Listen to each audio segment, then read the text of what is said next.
SCO की बैठक में इस वक्त प्रधानमंत्री मोदी क्या कह रहे हैं, आपको सुनवाते हैं। यह हमारी अध्यक्षता का थीम और हमारे एससीओ के विजन का प्रतिबिंब है। भारत ने इस दृष्टिकोण के साथ एससीओ में सहयोग के 5 नए स्तंभ बनाए हैं। Startups and innovation, traditional medicine, youth empowerment, digital inclusion तथा shared Buddhist heritage. Excellencies, Bharat ने एससीओ की अपनी अध्यक्षता के अंतर्गत 140 से अधिक कार्यक्रमों और सम्मेलनों और बैठकों की मेजबानी की। हमने एससीओ के सभी ऑब्जर्वर्स और डायलॉग पार्टनर्स को 14 विभिन्न कार्यक्रमों में शामिल किया है। एससीओ की 14 मंत्री स्तर की बैठकों में हमने मिलकर कई महत्वपूर्ण दस्तावेज तैयार किए हैं। इनसे हम अपने सहयोग में नए और आधुनिक आयाम जोड़ रहे हैं, जैसे ऊर्जा क्षेत्र में इमर्जिंग फ्यूल्स पर सहयोग, ट्रांसपोर्ट के क्षेत्र में डीकार्बनाइजेशन और डिजिटल ट्रांसफॉर्मेशन में सहयोग, डिजिटल पब्लिक इंफ्रास्ट्रक्चर के क्षेत्र में सहयोग। भारत का प्रयास रहा है कि एससीओ में सहयोग केवल सरकारों तक सीमित न रहे, लोगों के बीच संपर्क और गहरा करने के लिए भारत की अध्यक्षता में नई पहलें ली गई हैं। पहली बार SCO millet food festival, film festival, SCO Surajkund craft मेला, think tank conference, international conference on shared Buddhist heritage का आयोजन किया गया। एससीओ की पहली पर्यटन एवं सांस्कृतिक राजधानी इटर्नल सिटी वाराणसी अलग अलग कार्यक्रमों के लिए आकर्षण का केंद्र बनी। एससीओ देशों के युवाओं की ऊर्जा और प्रतिभा को सार्थक करने के लिए हमने young scientist conclave, young authors conclave, young resident scholars program, startup forum, youth council जैसे नए फोरम्स का आयोजन किया। एक्सेलेंसीज, वर्तमान समय में वैश्विक स्थिति एक महत्वपूर्ण पड़ाव पर है। विवादों, तनावों और महामारी से घिरे विश्व में फूड, फ्यूल और फर्टिलाइजर क्राइसिस सभी देशों के लिए एक बड़ी चुनौती है। हमें मिलकर यह विचार करना चाहिए कि क्या हम एक संगठन के रूप में हमारे लोगों की अपेक्षाओं और आकांक्षाओं को पूरा करने में समर्थ हैं? क्या हम आधुनिक चुनौतियों का सामना करने में सक्षम हैं? क्या एससीओ एक ऐसा संगठन बन रहा है जो भविष्य के लिए पूरी तरह से तैयार हो? इस विषय में भारत एससीओ में सुधार और आधुनिकीकरण के प्रस्ताव का समर्थन करता है। एससीओ के अंतर्गत भाषा संबंधी बाधाओं को हटाने के लिए हमें भारत के AI based language platform Bhashini को सभी के साथ साझा करने में खुशी होगी। यह digital technology for inclusive growth का एक उदाहरण बन सकता है।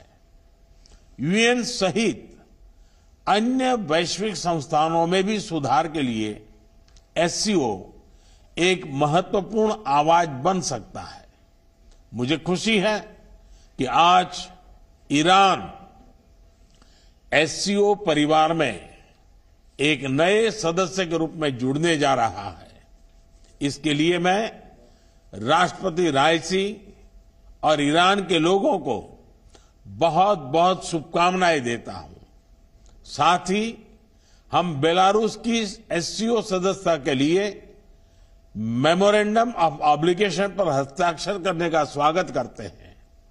आज एससीओ से जुड़ने में अन्य देशों की रुचि इस ऑर्गेनाइजेशन के महत्व का प्रमाण है। इस प्रक्रिया में यह आवश्यक है कि एससीओ का मूल फोकस मध्य एशियाई देशों के हितों और आकांक्षाओं पर केंद्रित रहे। एक्सेलेंसी, आतंकवाद क्षेत्रीय एवं वैश्विक शांति के लिए प्रमुख खतरा बना हुआ है। हम चुनौती से निपटने के लिए निर्णायक कार्रवाई आवश्यक है। आतंकवाद चाहे किसी भी रूप में हो, किसी भी अभिव्यक्ति में हो, हमें इसके विरुद्ध मिलकर लड़ाई करनी होगी। कुछ देश क्रॉस बॉर्डर टेररिज्म को अपनी नीतियों के इंस्ट्रूमेंट के रूप में इस्तेमाल करते हैं, आतंकवादियों को पनाह देते हैं। एससीओ को ऐसे देशों की आलोचना में कोई संकोच नहीं करना चाहिए।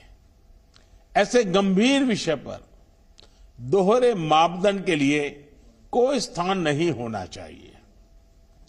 टेरर फाइनेंसिंग से निपटने के लिए हमें भी आपसी सहयोग बढ़ाना चाहिए। इसमें एससीओ के रेड्स मैकेनिज्म की महत्वपूर्ण भूमिका रही है। हमारे देशों के युवाओं के बीच रेडिकलाइजेशन के फैलावे को रोकने के लिए भी हमें और सक्रिय रूप से कदम उठाने चाहिए। रेडिकलाइजेशन के विषय में आज जारी की जा रही ज्वाइंट स्टेटमेंट हमारी साझा प्रतिबद्धता का प्रतीक है। एक्सेलेंसी, अफगानिस्तान की स्थिति का हम सभी की सुरक्षा पर सीधा प्रभाव पड़ा है। अफगानिस्तान को लेकर भारत की चिंताएं और अपेक्षाएं एससीओ के अधिकांश देशों के समान है। हमें अफगानिस्तान के लोगों के कल्याण के लिए मिलकर प्रयास करने होंगे। अफगान नागरिकों को मानवीय सहायता, एक समावेशी सरकार का गठन, आतंकवाद और ड्रग तस्करी के विरुद्ध लड़ाई तथा महिलाओं, बच्चों और अल्पसंख्यकों के अधिकारों को सुनिश्चित करना हमारी साझा प्राथमिकताएं हैं। भारत और अफगानिस्तान के लोगों के बीच सदियों पुराने मैत्रीपूर्ण संबंध रहे हैं। पिछले 2 दशकों में हमने अफगानिस्तान के आर्थिक और सामाजिक विकास के लिए योगदान दिया है। 2021 के घटनाक्रम के बाद भी हम मानवीय सहायता भेजते रहे हैं।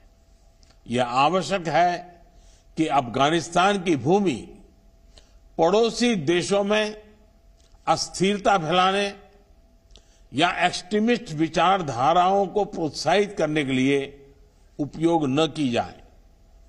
एक्सेलेंसी, किसी भी क्षेत्र की प्रगति के लिए मजबूत कनेक्टिविटी का होना बहुत ही आवश्यक है। बेहतर कनेक्टिविटी आपसी व्यापार ही नहीं, आपसी विश्वास भी बढ़ाती है। किंतु इन प्रयासों में एससीओ चार्टर के मूल सिद्धांतों, विशेष रूप से सदस्य देशों की संप्रभुता और क्षेत्रीय अखंडता का सम्मान करना बहुत ही आवश्यक है।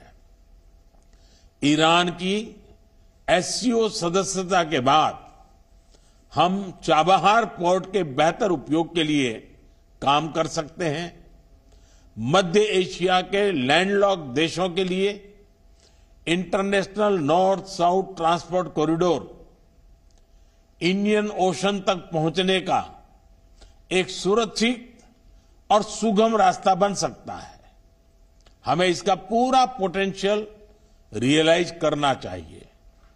एक्सेलेंसी, एससीओ विश्व के 40% लोगों और वैश्विक अर्थव्यवस्था के लगभग 1/3 का प्रतिनिधित्व करता है और इस कारण यह हमारी साझा जिम्मेदारी है कि हम एक दूसरे की जरूरतों और संवेदनशीलताओं को समझें, बेहतर सहयोग तथा समन्वय के माध्यम से सभी चुनौतियों का समाधान करें और हमारे लोगों के कल्याण के लिए निरंतर प्रयास करें। भारत की अध्यक्षता को सफल बनाने में आप सबसे हमें निरंतर सहयोग मिला, इसके लिए मैं आप सभी का बहुत बहुत धन्यवाद देता हूं। मैं एससीओ के अगले अध्यक्ष कजाकिस्तान के राष्ट्रपति और मेरे मित्र प्रेसिडेंट तोकायेव को पूरे भारत की ओर से बहुत बहुत शुभकामनाएं देता हूं। एससीओ की सफलता के लिए भारत सभी के साथ मिलकर सक्रिय रूप से अपना योगदान देने के लिए प्रतिबद्ध है। बहुत बहुत धन्यवाद। जी न्यूज़।